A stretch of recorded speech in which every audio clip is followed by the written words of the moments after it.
I'm back in the competition.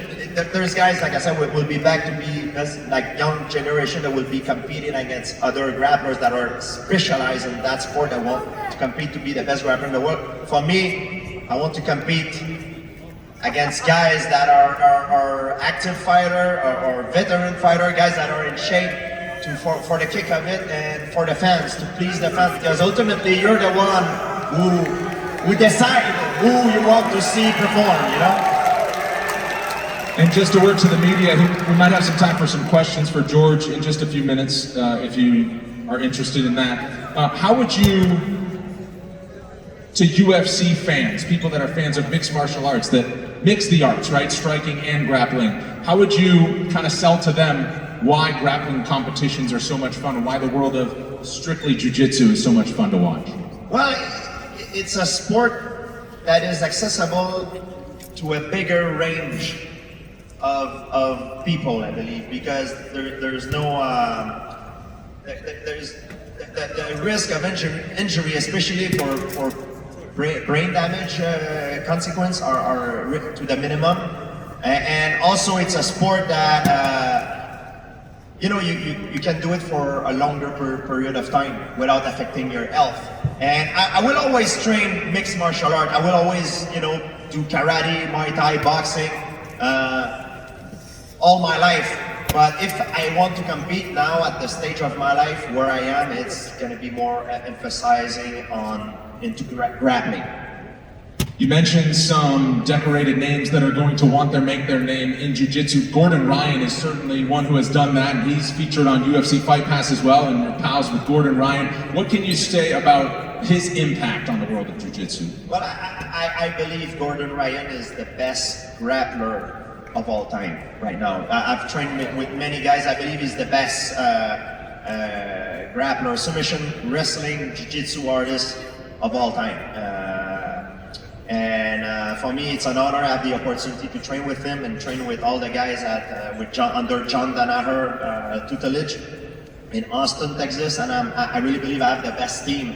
And I'm glad to be back, to be part of it, to represent the team, and it's going to be serious competition. I'm going in there. I'm going to prepare as much as I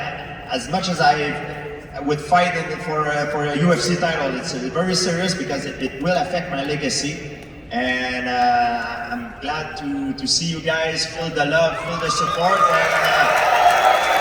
and you guys want to make me to come back to this. That's because you make me feel the love that I want to get back to this. Gordon Ryan will be at UFC X tomorrow, so if fight fans want to get up close and personal with Gordon Ryan, he'll be in Las Vegas. I have one more question, then we'll get the media involved. There was a very popular Instagram post recently. You were standing next to Elon Musk and John Danaher. The Elon Musk jiu-jitsu training. What's the word on it right now? If you can't say anything, we'll move on. No, I can't. We train, and it was a lot of fun. He's very strong, physically very strong, much stronger than the average man. Very tough, and he has I didn't know that in the beginning. He had a judo background, so it was an amazing experience. And he's someone that I have admired for years because of what he has done, his accomplishment, and for all the ideas that he stands for. And for me, it was a dream come true to meet him in person. There's some media questions. I've always wanted to do this. Who has the first question? Hey, John, go ahead. Thank you, sir.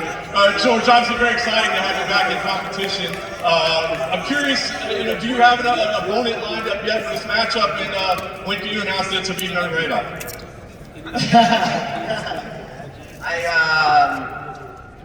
It's hard for me to pick an opponent, and I'm going to tell you why, because the range is huge. And there's also guys that when they retire, sometimes they get out of shape, so it's impossible. And there's guys that used to compete in lighter weight class that gets bigger, or vice versa. Guys that were big that got smaller.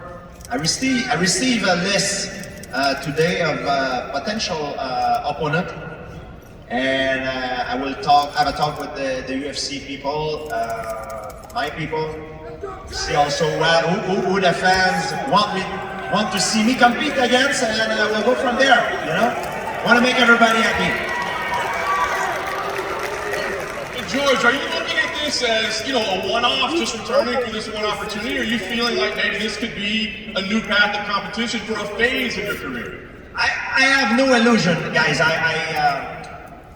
have more important things in my life. I don't want to be the best grappler in the world. And I know it will be unrealistic from my part if this is my goal. However, I do want to feel the adrenaline of competition again. I'm in very, very good shape. For a 42-year-old man, I'm in very good shape. And I know I can prepare myself very well because I do believe I have the best team to do that. And I will compete to the best of my ability against worthy opponent. It's gonna be fun. And I know there's guys like we mentioned, Gordon Ryan, Giancarlo Bologna. There's guys that's their specialty, because there's a big difference between submission wrestling and mixed martial art. That doesn't mean if you're a good fighter, you will be good in submission wrestling, and that doesn't mean if you're good in submission wrestling, you're a good fighter. It's the same thing in boxing. Great, if you're a great boxer, that doesn't mean you'll do well in MMA and vice versa. It's a specialty. It's a sport that is very specialized, and now I'm gonna start to really focusing on it to get myself ready for the next challenge. And George, just to kind of follow up on that last thing for me real quick, because we know how meticulous your preparation always was through your career, and you talk about this being specialized, I mean, how will you approach this training? How much will we just cater to this, and who will be leading that charge to be prepared for this? Well, I will train under my coach, John Danaher, and all his students. He had some of the best athletes under his tutelage. So Giancarlo, Gordon Ryan, all the guys that are training there. Plus I have my training in Montreal. So the way I see it, I'm gonna be doing Montreal, Austin a lot in the next few weeks, few months. Michael, for this grappling match, what's kind of your preferred rule set? Like, do you want a submission only, no time limit? What would be your desired kind of rule set here? I think for the audience, a rule set that promotes finishes would be more interesting for the audience, for me, and for my opponent as well. Something that forces the action. And just to circle back to the stuff with Elon, after training with him, what do you think? Does this Mark Zuckerberg fight happen?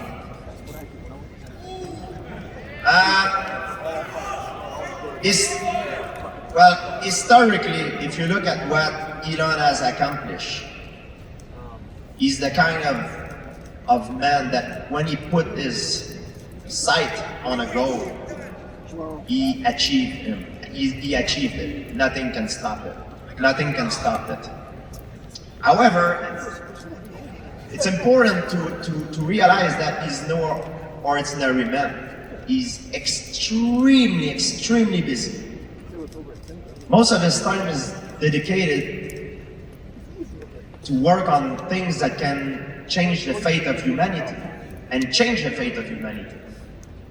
So, a part of me is, if he needs me, I will be there if he wants my help, 100%. But a part of me also believes that he's working on things that are far more important. He put his time on things that are way more important than fighting in a cage. I know you don't like my answer, guy, but that's what I believe in the bottom of my heart. We're gonna have to leave it there.